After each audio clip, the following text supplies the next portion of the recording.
बिस्मिल्लाहिर्रहमानिर्रहीम। नाज़रीन, जैसा कि आप सब जानते हैं कि मुल्क में आम इंतखाबात हो चुके हैं और आम इंतखाबात के इलेक्शन कमीशन की तरफ से अनाउंस करदा नताइज के मुताबिक PTI के जीतने वाले आज़ाद उम्मीदवार इस वक्त सबसे आगे हैं, जिनकी तादाद है 92।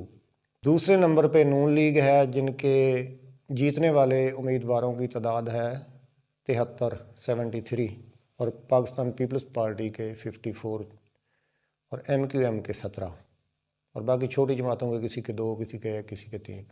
फार्म 45 के मुताबिक PTI के जीतने वाले उम्मीदवारों की तादाद है 170। कमो बेश भी 50 ऐसी सीटें हैं जो PTI ने जीती हुई थीं, जिनका सिर्फ ऐलान के वक़्त जीत को शिकस्त में बदल कर उनको हरवाई गई हैं और वो नून लीग की झोली में डाल दी गई हैं। नवाज शरीफ अपनी दोनों सीटें लाहौर NA 130 और NA 15 मानसहरा, दोनों सीटें हकीकत में बड़ी भारी लीड के साथ हार चुका है। मानसहरा में तो 25,000 से हार गया है, वो तो इलेक्शन कमीशन ने भी ऐलान कर दिया है, लेकिन लाहौर में कमो बेश भी 37,000 के मार्जिन से यास्मीन राशिद विन कर गई है और 2 नंबर तरीके से नवाज शरीफ का ऐलान करके उसको जीता हुआ डिक्लेयर कर दिया गया है। यानी हकीकत में नवाज शरीफ अपनी दोनों सीटें हार गया और उसकी पूरी फैमिली सारी सीटें हार चुकी है, लेकिन बोगस तरीके से उनको जितवाया गया और फिर उनकी जो अपनी जीती हुई सीटें हैं उनकी तादाद बनती है 13 और 2 नंबर तरीके से दिलवाई गई सीटें उनकी सारी बनती हैं 73, जो कि दूसरा नंबर है। पहले नंबर पे PTI है, जिसकी हकीकतन जीती हुई सीटें 170 और इलेक्शन कमीशन की तरफ से उनको दी गई सीटें हैं 92। यानी इतना बड़ा ब्लंडर करके, फ्रॉड करके, इलेक्शन पे डाका डाल के एक पार्टी की सीटें छीन कर दूसरी को देने के बाद भी PTI इस वक्त सबसे बड़ी जमात है। और कल 73 सीटों वाले नवाज शरीफ 2 नंबर तरीके से ली गई 73 और हकीकत में ली गई 13 सीटों वाला नवाज शरीफ कल विक्ट्री स्पीच कर रहा है। नाजरीन, नवाज शरीफ ने अपनी आकबत ख़राब कर ली है। इस बंदे का अगर कोई थोड़ा बहुत भरम था कि कुछ लोगों की राय में कि यार वो बड़ा मैच्योर बंदा है, तो उसने अपना रहा सहा भरम ख़त्म कर लिया है। इतना कम ज़र्फ़ इंसान शायद दुनिया की तारीख़ में किसी ने ना देखा हो, जो वज़ारत उज़्मा के मनसब पे 3 दफ़ा रह चुका है और चौथी दफ़ा वज़ारत उज़्मा के मनसब का उम्मीदवार है। और किस हैसियत में उम्मीदवार है कि वो MNA मुंतखब नहीं हो चुका। पाकिस्तान की आवाम ने 2 हलके जहाँ पे वो उम्मीदवार था, दोनों हलकों की आवाम ने उसको MNA मुंतखब करने से साफ चिट्टा कोरा इनकार कर दिया और वो दोनों सीटें भारी मार्जिन के साथ हार गया। तो एक फुजले के ढेर पे बैठकर वो वज़ारत उज़्मा की उम्मीदें लगाए बैठा है और ऐलान कर रहा है कि पाकिस्तान मुस्लिम लीग नून पाकिस्तान की सबसे बड़ी सिंगल लार्जेस्ट पार्टी बन के उभरी है। उसको PTI के जीते हुए 92 उम्मीदवार नज़र नहीं आ रहा है, उसको अपने 73 नज़र आ रहे हैं, जो 73 भी बोगस हैं, जो कि असल में 13 हैं। नाजरीन, कम ज़रफ़ी की भी कोई हद होती है, कोई चीज़ शर्म होती है, कोई चीज़ हया होता है, लेकिन इस कम ज़रफ़ इंसान का दिल गुर्दा देखो कि इसको एक ज़रा बराबर शर्म नहीं आई ये ऐलान करते हुए या आवाम के सामने आते हुए। इसमें अगर इंसानियत होती तो ये पब्लिक में आकर PTI को मुबारकबाद देता और कहता कि हम आप लोगों के मैंडेट का एहतराम करते हैं, आवाम ने हमारे ख़िलाफ़ फ़ैसला दिया है, हमें वो फ़ैसला कबूल है।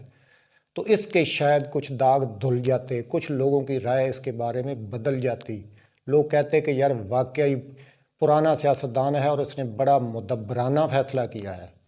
लेकिन इतनी नीच हरकत, इतना घटिया फ़ैसला 13 सीटों के साथ पाकिस्तान की सबसे बड़ी सिंगल लार्जेस्ट पार्टी डिक्लेयर कर रहा है वो नून लीग को, कि ये शख्स जो बग़ैर MNA मुंतखब हुए, जो अपनी दोनों सीटें हारने के बावजूद वज़ारत उज़्मा का उम्मीदवार है, वो इस मुल्क के लिए क्या करेगा।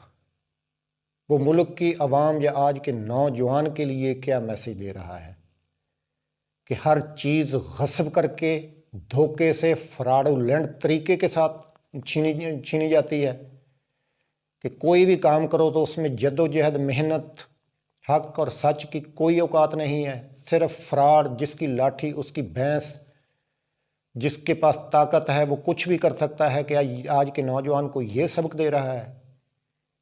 इसने अपनी आकबत ख़राब की है। इसको पता है कि पीटीआई किसी भी कीमत पे इसको वज़ीर आज़म नहीं बनने देगी। बाबा दारा की टीम, वो बाबा दारा जिसकी जमहूरियत दुश्मनी हर बच्चे बच्चे के सामने है।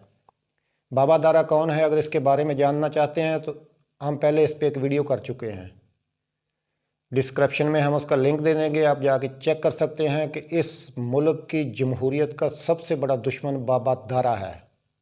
नाजरीन, इस मुल्क में जमहूरियत अपनी मिराज पे पहुंच चुकी होती, जमहूरियत मैच्योर हो चुकी होती, अगर बाबा दारा इस जमहूरियत के ख़िलाफ़ नित नई साजिशें ना करता, अपना लोच ना तलता, ये पाकिस्तान तरक्की कर चुका होता। लेकिन बाबे दारे को किसी भी सूरत ये जमहूरियत मैच्योर होती हुई अच्छी नहीं लगती। नाज़रीन, इंतखाबात के नतीजे में लोगों ने एक पार्टी को 2/3 अक्सरियत का मैंडेट दे दिया था। इस मुल्क में सियासी इस्तेहकाम पैदा होने का एक चांस बन गया था।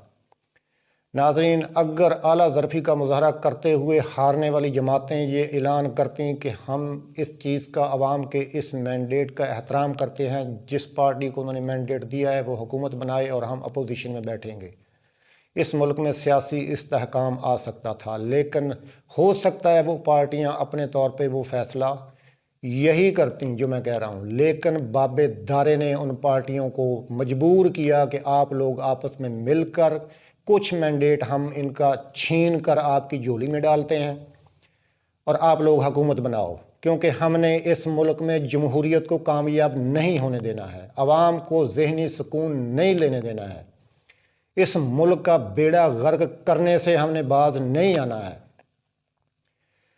नाज़रीन, 76 सालों से इस मुल्क में जमहूरियत के साथ यही कुछ होता आया है जो हो रहा है। खुदा उनको हदायत दे, अल्लाह ताला उनको हदायत दे, बाबे दारे को अल्लाह ताला हदायत दे दे, अब ही वो बाज आ जाए और ये समझ ले कि 76 साल तक मेरी इन साजिशों की वजह से मुल्क किस नहज पे पहुंच गया है, तो मैं कम अज़ कम को 5 साल का अरसा ही ऐसा जमहूरियत को दे दूं जो मेरी साजिशों और मेरे लुच्चों से महफूज हो, ताकि इस मुल्क की आवाम का भला हो, इस मुल्क की मईशत बेहतरी की तरफ जाए, इस मुल्क में सियासी इस्तेहकाम पैदा हो। बाबे दारे ने लुच तला और नवाज शरीफ ने कम ज़रफ़ी की इंतहा करते हुए हारी हुई सीटों के बावजूद बग़ैर MNA मुंतखब हुए अपनी फतह का ऐलान किया। हालांकि इससे बड़ी शिकस्त शायद पाकिस्तानी तारीख़ में किसी को ना मिली होगी। नाज़रीन, आप कहते हैं, समझ रहे होंगे कि शायद मैं मुबालगा आराई से काम ले रहा हूँ। मैं आपको बताता हूँ कि नून लीग का मुखालफ इमरान खान, जो कि जेलों में पड़ा है, जिसकी पार्टी की लीडरशिप को या ज़ेर ज़मीन जाने पे मजबूर कर दिया गया या उनको अगवा करके तशद्दुद के ज़रिए उनसे सियासी वफादारियाँ तब्दील करवा के उनको दूसरी पार्टियों में भेज दिया गया, उस पर 200 मुकदमात बना दिए गए। इलेक्शन से एक हफ़्ता पहले उसको 3 मुख्तलिफ मुकदमात में 31 साल सज़ा सुना के उसके वोटर को ये पैगाम दिया गया कि सोचना भी मत कि अभी इमरान खान जेल से निकलेगा, इसलिए उसको वोट देने का कोई फ़ायदा नहीं है।